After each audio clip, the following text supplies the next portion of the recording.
美国房产税涨得太快了，美国的各个州开始讨论取消。美国的各州持续在讨论房产税的减免、现涨以及是否该取消的议题。因为过去几年房价走高，房产评估值跟着上涨。当房产税上涨的速度也开始飙升，甚至远远超过居民收入增加的速度的时候，原本被忽视的矛盾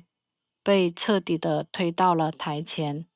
2019年到2024年，房产税税单上涨接近30%。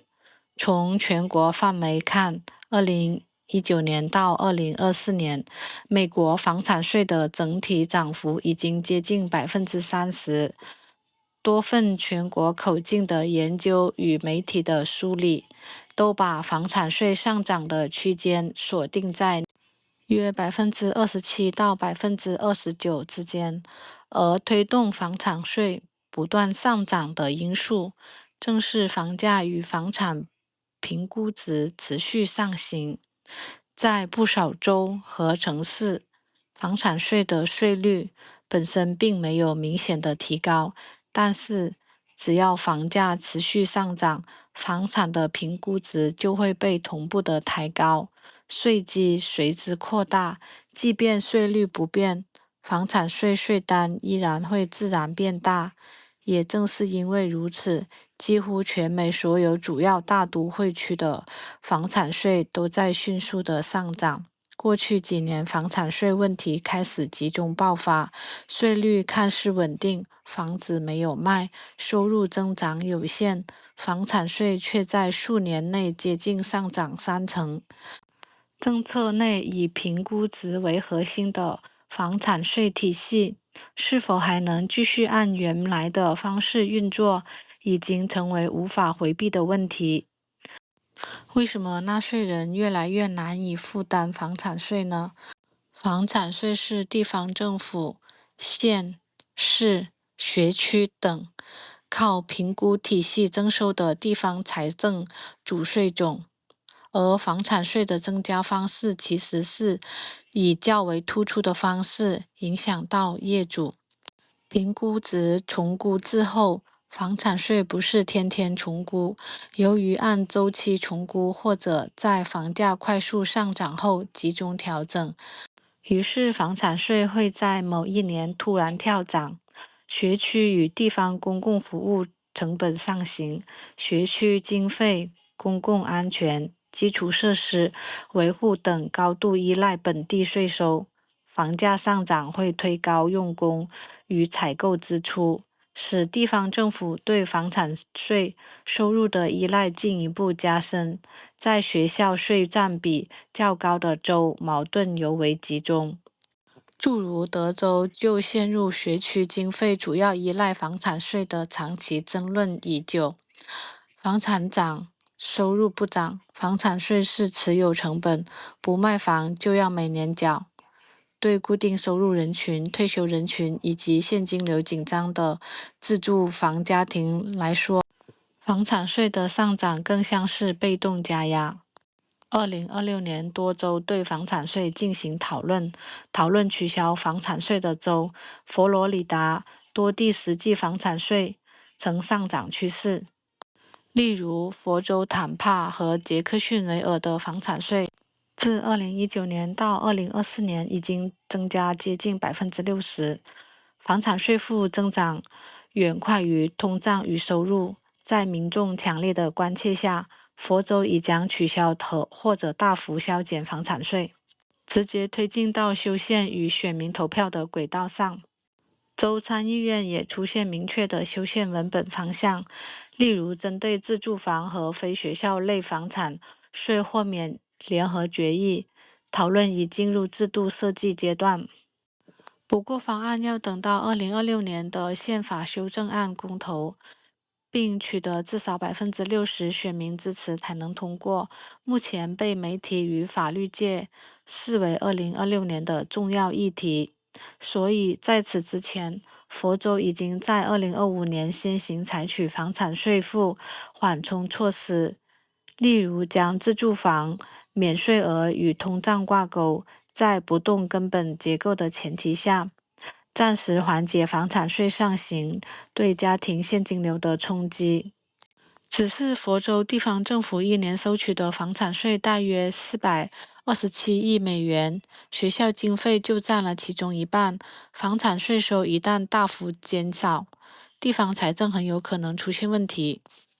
削减或取消学校房产税的州，德州，则把争议最大的学校房产税单独拿出来处理。2025年12月，德州州长格雷格·阿伯特公开推动取消学校房产税。可一旦学校房产税不收了，学校的经费缺口谁来补呢？而且这个缺口不是小数目，但是学校系统就需要州政府拿出一大笔钱来填。因此，德州副州长继续提出提高学校房产税的自住房免税额，先让自住房少征一部分税，减轻房主负担，同时把财政缺口控制在可管理的范围内。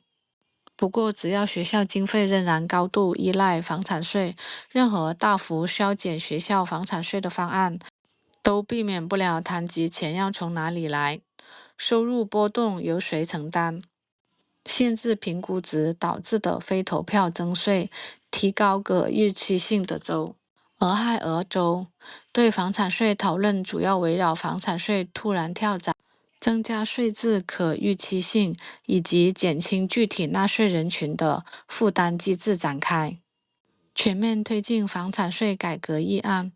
俄亥俄议会在2025年推进了不少房产税改革议案，目标是缓和最近因评估值上涨引起的房产税案件迅速增加。改革重点包括引入基于通胀的增长上限，提供针对性税收抵免，以及重新调整各级政府和学区在税收减免上的责任分配。具体包括引入与通胀挂钩的增长上限，控制在重新评估周期内学区等征税单位的税收增加速度，避免因市场估值突然上涨而导致房产税大幅跳升。明确县预算委员会的权责，在税收超过实际需要时，有更大权力调整或减少征收税率。对部分已被州长否决的房产税条款进行重新审议，如某些替代税、紧急税征收规则等，以及形成更协调的调整体系，增强房产税可预期性。俄亥俄的讨论不仅局限于税率本身，还包括如何让税单变化更可预期，减少因评估值上升导致未经投票审批就自动推高房产税的情况。立法研究与委员会提出了类似断路器的机制，设计可以根据收入情况自动提供税收减免，或者当税费占收入比例过高时启动抵免，保护某些群体免受房产税突然暴涨的冲击。取消或大幅降低房产税的后果，地方政府立刻出现资金缺口。房产税在美国主要由县市、学区等地方政府征收，本来就是地方公共服务最核心的税源之一。削弱房产税就会直接短缺地方服务资金。